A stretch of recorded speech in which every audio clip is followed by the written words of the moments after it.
నీకు కీడులు కలుగచేస్తుంది నేను కాదని పరిశుద్ధాత్మ దేవుడు సెలవిస్తున్నాడు. నమ్ముచు వాళ్ళని గట్టిగా అరిసి అని చెప్పండి. మీలో చాలామందికి కొన్ని ప్రశ్నలు ఉన్నాయి. దేవుడు ఎందుకు అనుమతిస్తున్నాడు ఈ కష్టాన్ని, ఈ సమస్యలు, రోగాలు, అప్పులు లేక చావును ఇంట్లో దేవుడు ఎందుకు అనుమతిస్తున్నాడు? ఎందుకు నన్ను శోధిస్తున్నాడు? ఎందుకు నన్ను పరీక్షిస్తున్నాడు? ఎందుకు నన్ను శిక్షిస్తున్నాడు? ఎందుకు నాకు ఇలా అనుమతించాలని మీలో చాలామందికి ఈ ప్రశ్నలు ఉన్నాయి. ఈ ప్రశ్నలన్నిటికీ పరిశుద్ధాత్మ దేవుడు ఈరోజు ఇచ్చేటువంటి సమాధానం ఏంటంటే, నువ్వు నా బిడ్డమైనట్లయితే ఈ కీడు కలుగచేసేది నేను కాదని ప్రభు సెలవిస్తున్నాడు. నమ్ముచు వాళ్ళు గట్టిగా అరిసి అని చెప్పండి. మీ జీవితంలో నష్టం జరుగుతుందా? కష్టం జరుగుతుందా? కీడులు వస్తున్నాయా? చావులు, యాక్సిడెంట్లు, అప్పులు, అనేక సంవత్సరాలు వెళ్తున్నావా? అయినట్లయితే నువ్వు స్పష్టంగా తెలుసుకునే విషయం ఏంటంటే, ఇవన్నీ కూడా కలిగించేది దేవుడు కానే కాదు. ప్రత్యేకంగా ఈ ప్రవచన వాక్కు యెషయా గ్రంథం 54వ అధ్యాయము 15వ వచనం చూస్తుందండి. జనులు గుంపుగూడినను వారు నా వలన కూడరు, నీకు విరోధంగా గుంపుకూడు వారు నీ పక్షం వారవుదురు.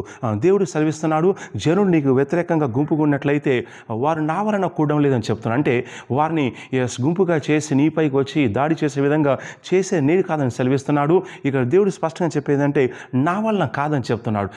రోగాలు నా వల్ల కాదు, నీకు వచ్చే అప్పులు కానీ, సంకటాలు కానీ, కుటుంబ సమస్యలు కానీ, చేతబడి శక్తులు కానీ, ఏ సమస్యలు నువ్వు వెళ్తున్నావో ఇవన్నీ కూడా కలుగ చేసేది నేను కాదని ప్రభు సెలవిస్తున్నాడు. అయితే మరి ఎవరు కలుగ చేస్తున్నారంటే సాతాను కలుగ చేస్తున్నాడు.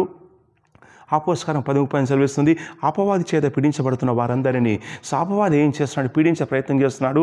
కొన్నిసార్లు నీ సొంత మిస్టేక్ వల్ల ఈ యొక్క సమస్య రావచ్చు, లేదంటే కొన్నిసార్లు వేరే వాళ్ళు చేసే మిస్టేక్ వల్ల, లేక నీ కుటుంబంలో ఎవరో ఒకరు చేసే మిస్టేక్ వల్ల సమస్య రావచ్చు. కొన్నిసార్లు నువ్వే మిస్టేక్ చేయకపోయినా కానీ దురాత్మలు అటాక్ చేయడం రావచ్చు.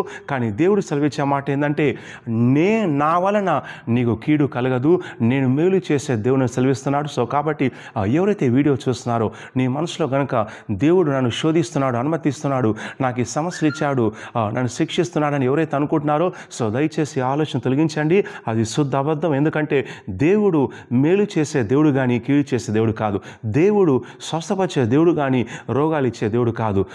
దేవుడు క్షమించే దేవుడు కానీ ఆయన పాపం చేసే విధంగా ప్రేరేపించే దేవుడు కానే కాదు. సో కాబట్టి అపవాది చేస్తూ ఉన్నాడు. అయితే మరి ఈ సమస్యల పరిష్కారం ఉందండి, ఖచ్చితంగా ఉందండి. యేసు క్రీస్తు నామంలో అపవాదిని మీ కాళ్ళ కింద శీఘ్రంగా తొక్కిస్తాను సెలవిస్తున్నాడు. సో కాబట్టి ఈ విషయం తెలుసుకోండి. ఎవరైతే నిరుత్సాహంలో ఉన్నారో, నిరాశలో ఉన్నారు, ఎన్నాళ్ళు దేవుడు నాకు ఈ సమస్య అనుమతిస్తున్నావు, ఎన్నాళ్ళు ఈ కష్టాలు ఇస్తున్నావు, ఎన్నాళ్ళు ఈ సంకటాలు ఇస్తున్నావని ఎవరైతే కన్నీరు కారుస్తున్నారో వారందరితో పరిశుద్ధాత్మ దేవుడు ఈ వీడియో ద్వారా, ఈ ప్రవచన భాగం ద్వారా సెలవిచ్చే మాట ఏంటంటే, నీ కష్టాలు ఇచ్చేది నేను కాదు, నీకు మ్యారేజ్ కాకుండా చేస్తే నేను కాదు, నీకు రోగాలు వచ్చే విధంగా చేస్తే నేను కాదు, నీ ఇంట్లో గొడవలు పుట్టించే నేను కాదు.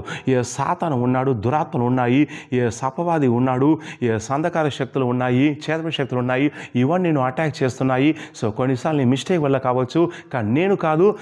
దురాత్మలు అటాక్ చేస్తున్నా కానీ నీ కష్టాలు నేను సాయం చేస్తాను. నా యందు విశ్వాసం ఉంచినట్లయితే, నాకు లోబడి అపవాది ఎదిరించినట్లయితే వాడు నీ వద్ద నుంచి పారిపోతారని పరిశుద్ధాత్మ దేవుడు సెలవిస్తున్నాను. నమ్ముచున్న గట్టిగా వారిసి అని చెప్పండి. ఇక ఏ సమస్య నుండి వెళ్తున్నావో వాటిని కలిగించే దురాత్మల్ని యేసు క్రీస్తును బంధిస్తున్నాను, అవి విడిచేసి వెళ్ళిపోతున్నాయి, వారిసి అని చెప్పండి. ఈ సమస్యలన్నీ కూడా యేసుక్రీస్తును కాల్ చేస్తున్నాను, ఆ సమస్యలు విడిచేసి వెళ్ళిపోతున్నాయి, వారిసి అని చెప్పండి. ఈ స్థలంలో మీరు శుభార్తతో వస్తారని గుడ్ న్యూస్ పొందుకుంటారు. సాక్ష్యంతో సిగ్నల్ బేతల్ వరకు వస్తానని ప్రవచిస్తున్నాను. చెప్పండి గట్టిగా రిసీవ్ అని. సో దయచేసి వీడియోను లైక్ చేయండి, షేర్ చేయండి. మీ వాట్సాప్ గ్రూపులు, ఫేస్బుక్ గ్రూపులు, మీ స్నేహితులు, బంధువులకు షేర్ చేయండి. అలాగే సిగ్నల్ బేతల్ చర్చిలో ప్రతి ఆదివారం మొదటి ఆరాధన ఉదయం 9 గంటలకు, రెండవ ఆరాధన సాయంత్రం 5 గంటలకు ఉంటుందని దేవుడు అనేక మందిని దర్శిస్తున్నాడు. కార్యాలు, శాస్త్ర అద్భుతాలు జరుగుతున్నాయి. రండి, కుటుంబాలుగా రండి. అలాగే ప్రతి శనివారం నాడు కూడా లోతైన ప్రవచన ఎవిడెన్స్ కోసం నేను పర్సనల్ అపాయింట్మెంట్ ఇస్తున్నాను. ప్రతి శుక్రవారం నాడు కూడా లోతైన ప్రవచన ఎవిడెన్స్ కోసం ఫోన్ అపాయింట్మెంట్ లేక WhatsApp video call, Zoom appointment ఇస్తాను. వివరాల కోసం కింద ఉన్నటువంటి ఆఫీస్ నెంబర్ కాల్ చేసి కనుక్కోండి, తెలుసుకోండి. నీకు వచ్చే సమస్యలు కీళ్ళు దేని వల్ల కానే కావు, సాతాను వల్ల వస్తున్నాయి, సాతాను మనుషుల వల్ల వస్తున్నాయి, లేదా నువ్వు చేసే మిస్టేక్ వల్ల వస్తున్నాయి. అయినా కానీ నీకున్న సమస్యల నుంచి, కీళ్ళలో నుంచి దేవుడు నిన్ను తప్పించబోతున్నాడు. అద్భుతం జరుగుతుంది. నువ్వు తల్లో సాక్ష్యంతో వస్తున్నావు. నమ్ముచాలను గట్టిగా రిసీవ్ అని చెప్పండి. God bless you.